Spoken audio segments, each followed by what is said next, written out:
Assalamualaikum warahmatullahi taala wabarakatuh.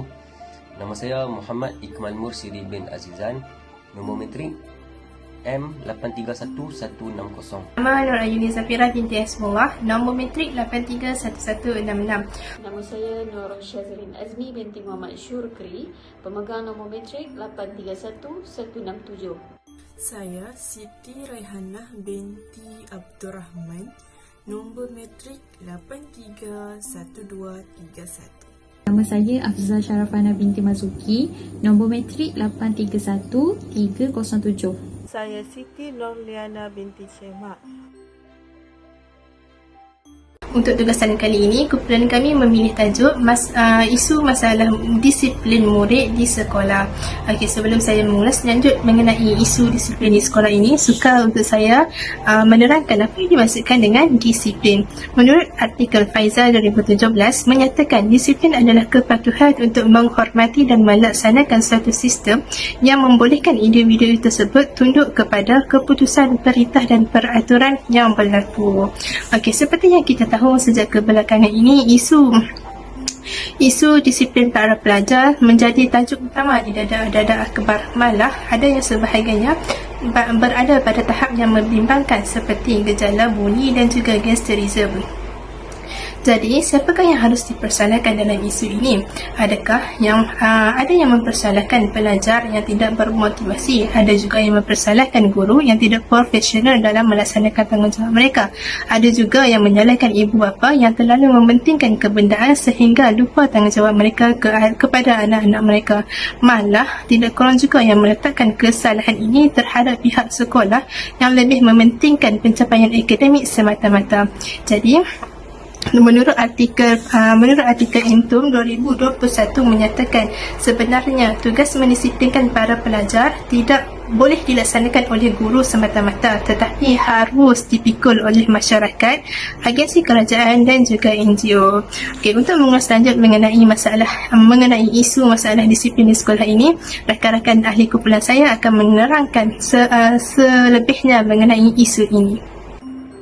Di mana yang kita tahu, pendidikan merupakan medium yang sangat penting dalam membina model insan yang terbaik dan pembentukan sosial disiplin pelajar. Okey, akan tetapi kini masalah disiplin pelajar dikatakan meningkat dari masa ke semasa, yang mana mereka ni menjadi fenomena. Isu disiplin ini menjadi sebuah fenomena yang membimbangkan oleh semua pihak, termasuklah pihak sekolah.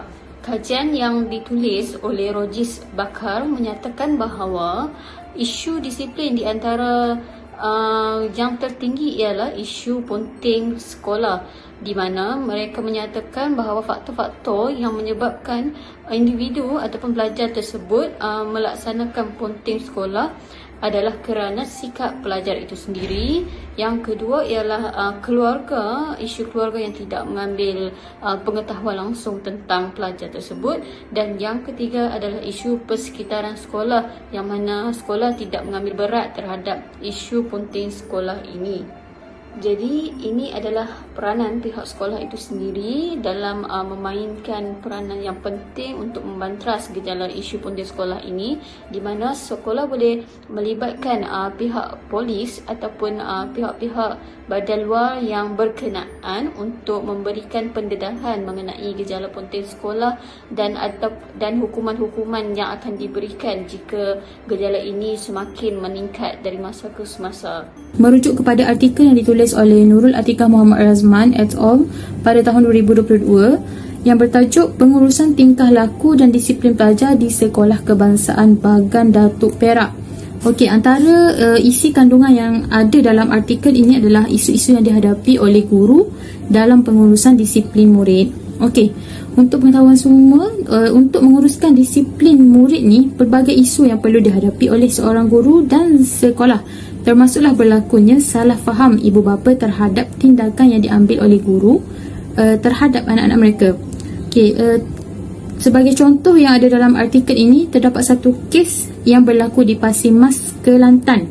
Okey, akibat salah faham, seorang guru lelaki telah cedera di pipi setelah ditumbuk oleh seorang bapa kepada murid tahun 4 yang mendakwa guru terbabit telah menampar anak lelakinya.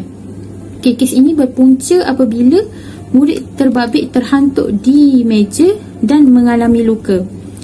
Ketika guru itu bertanyakan hal tersebut, murid terbabit menangis, lalu mungkin telah tersilap menceritakan hal itu kepada ibu bapanya, yang menyebabkan ibu bapanya ni telah silap faham dan tanpa usul periksa terus menyerang guru tersebut. Selain itu, pada era ini murid sering dikaitkan dengan pelbagai isu disiplin seperti yang melibatkan jenayah dan salah laku.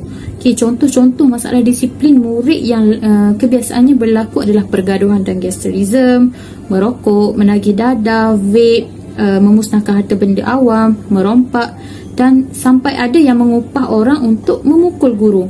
Ibu bapa ni kebiasaannya tidak menyedari bahawa anak mereka ni terlibat dengan perlakuan sedemikian kerana perlakuan itu tidak berlaku di hadapan matanya. Hal ini menyebabkan ibu bapa akan menyalahkan guru kerana guru ni tidak mendidik anak mereka dengan baik. Berhubungan dengan masalah disiplin di sesebuah sekolah. Saya kaitkan dengan masalah buli. Berdasarkan kajian iaitu gejala buli dalam kalangan pelajar. Keganasan buli dalam kalangan pelajar atau remaja sekolah sejak beberapa dekad yang lalu telah dikenal pasti dan menunjukkan yang gejala buli ini merupakan gejala yang serius dan fenomena ini masih lagi berterusan. Masalah disiplin yang berlaku dalam kalangan pelajar ini mampu mendatangkan pelbagai kepincangan dalam konteks ekonomi, politik dan juga sosial.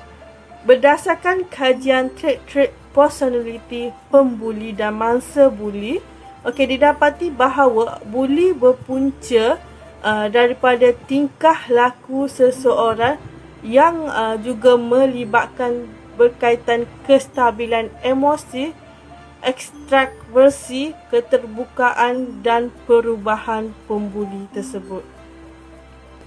Berdasarkan artikel yang saya baca, masalah kecelaruan tingkah laku iaitu ponting sekolah menurut Luqman Hakim bin Muhammad Amin.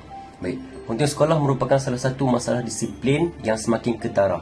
Terdapat pelbagai faktor-faktor yang menyebabkan pelajar-pelajar terlibat dengan gejala ponting sekolah, di mana ianya berpunca daripada guru itu sendiri, sikap pelajar, rakan sebaya dan juga ibu bapa mereka banyak mempengaruhi pelajar-pelajar terlibat dengan gejala ponting sekolah. Masalah ini perlu diatasi dengan segera bagi mengelakkan daripada timbulnya pelbagai gejala buruk yang lain rentetan daripada perilaku ponting.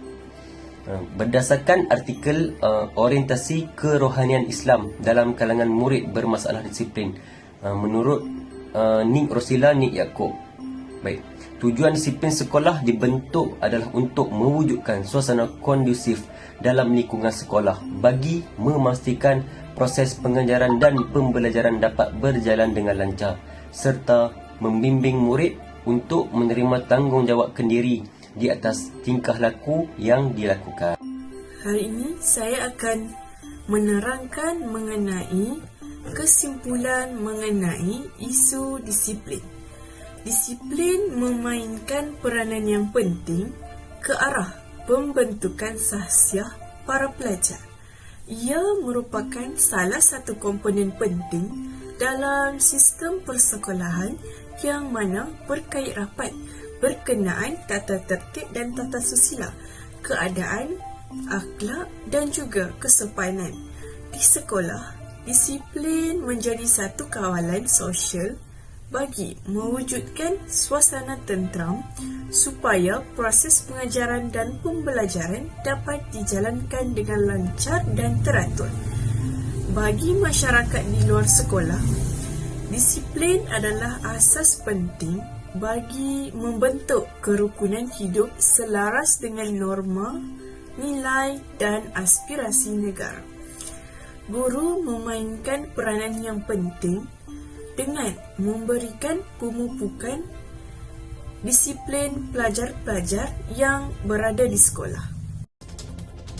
Kementerian Pendidikan mendedahkan 442 pelajar sekolah rendah dan menengah daripada 5.1 juta pelajar dibuang sekolah.